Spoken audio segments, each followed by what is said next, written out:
欢迎大家继续回到《寰宇全世界》。我们接着来看的是美国总统川普最近在白宫接待了中亚5国的领袖分别和哈萨克、吉尔吉斯、塔吉克、还有土库曼以及乌兹别克的领袖进行会晤。而川普呢，在他Truth Social上面也宣布，他说，乌兹别克计划在未来10年内对美国的关键领域要进行采购，而且要投资超过1000亿美元，涵盖关键矿物、汽车零组件以及航空业等等啊。哈萨克的总统则表示说，这次跟川普的会晤是美国与中亚互动新时代的开端。而乌兹别克总统呢，则是称川普为世界总统，并且提议在中亚要设立一个常设秘书处。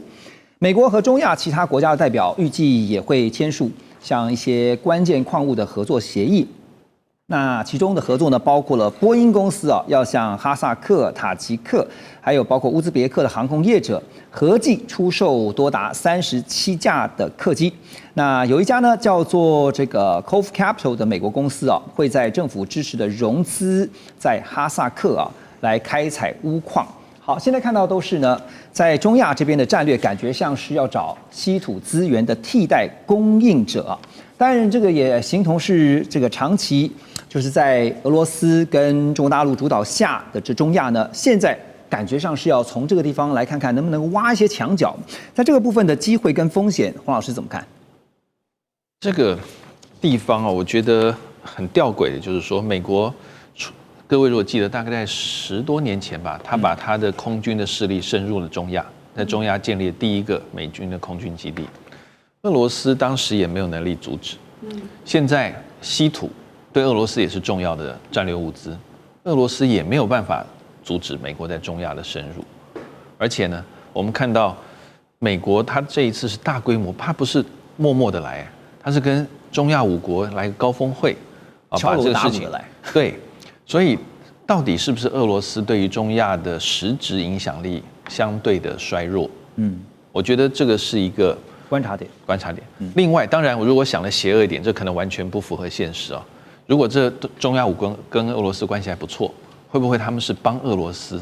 吸住美国的一些资金能力，然后最后呢，他们做不成，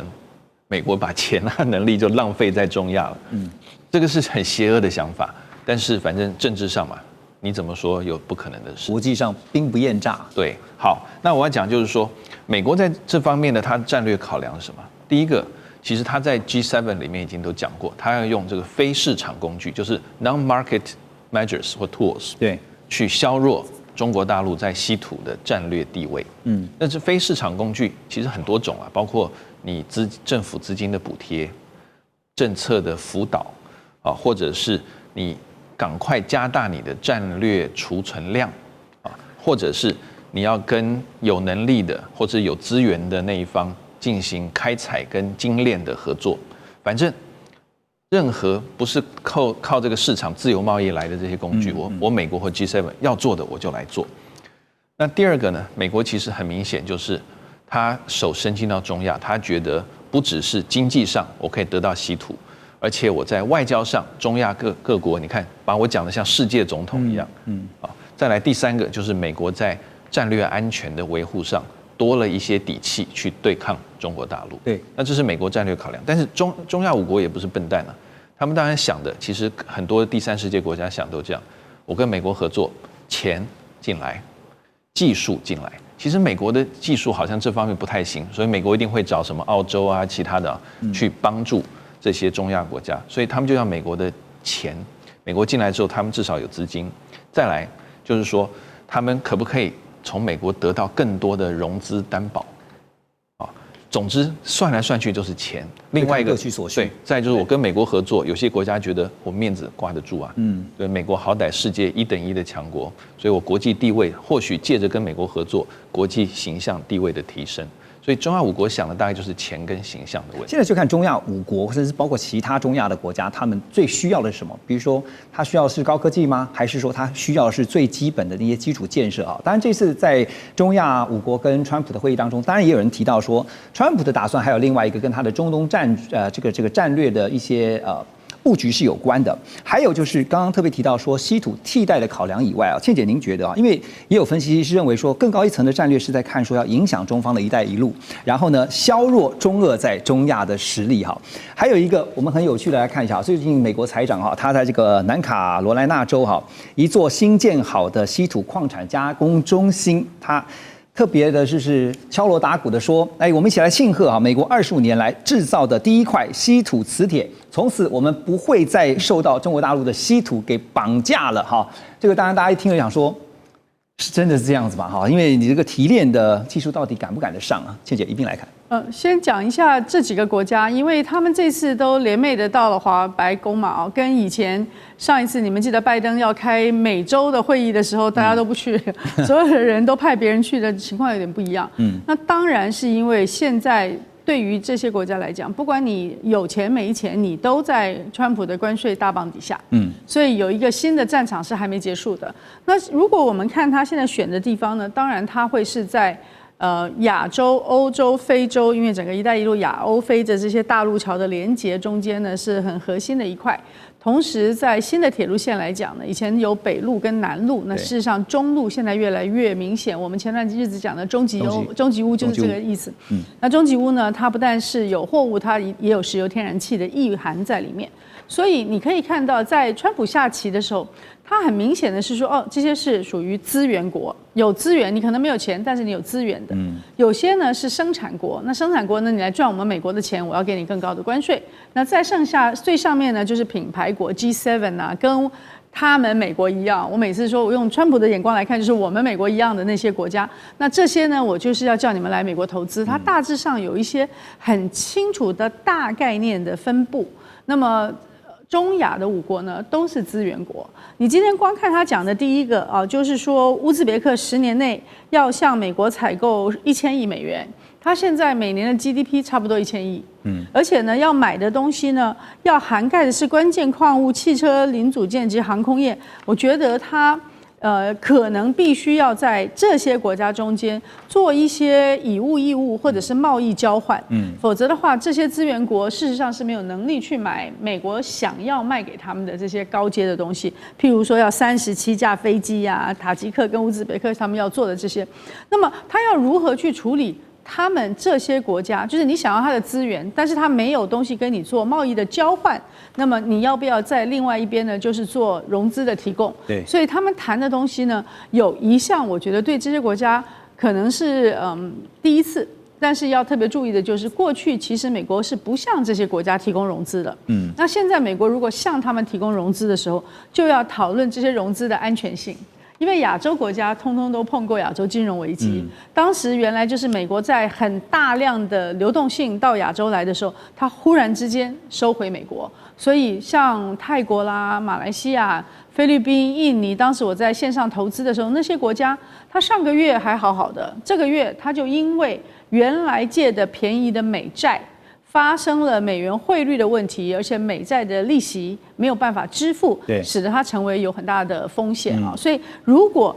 这些国家会第一次获得由美国来的融资的话，对他们当然是个好处，但是他们也需要相对的有安全保障。对啊，因为这个借钱的人都担心的是融资方这个雨天收伞，对啊，伞收了那怎么办呢？接下来就一大堆债务了哈。那当然，这个稀土这边呢，中国大陆也有一番这个反制的方法哈，计划实施一套针对稀土出口的验证后最终用途的机制，而且呢，强调是未来只会出口给没有美国军方联系相关的公司啊。这个验证后最终用途机制呢，可以履行。之前我们看到在 APEC 峰会，中国大陆国家主席和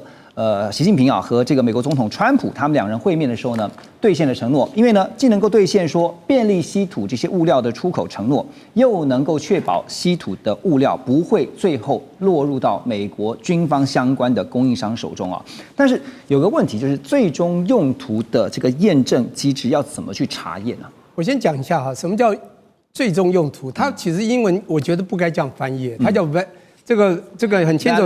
validated end user， 因为是最终使用的人嘛，这叫国家嘛，就验证到底这些东西是给谁使用，我觉得这是重点。对，怎么查呢？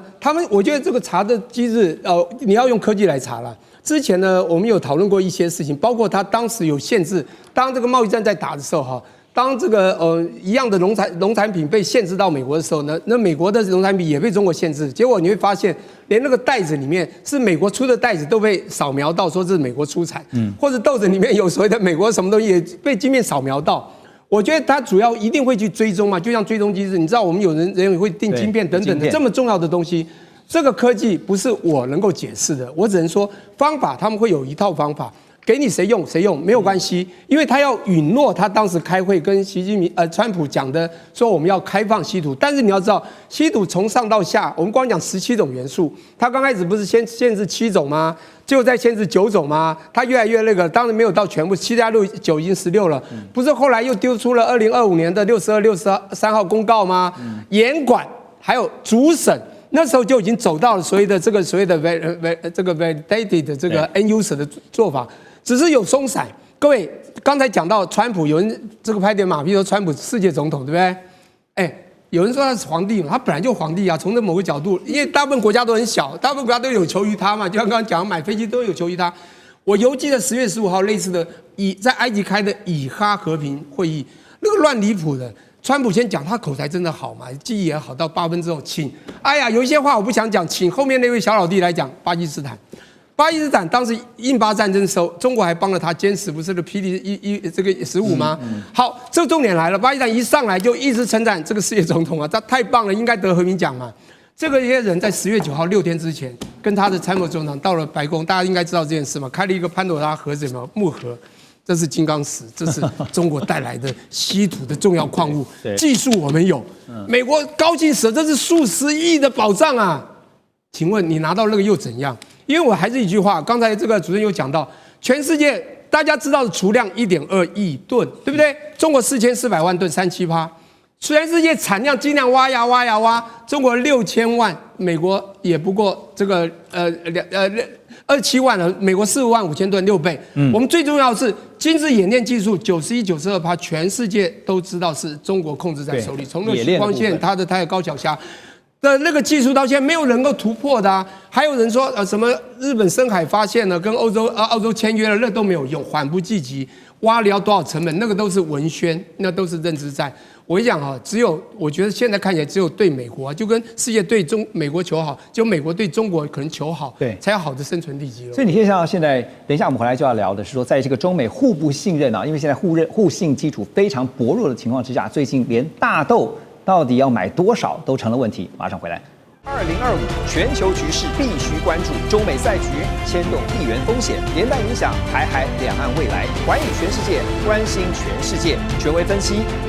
专业观察，客观立场。每周6日，请您准时锁定，一同关心全球大事的瞬息万变。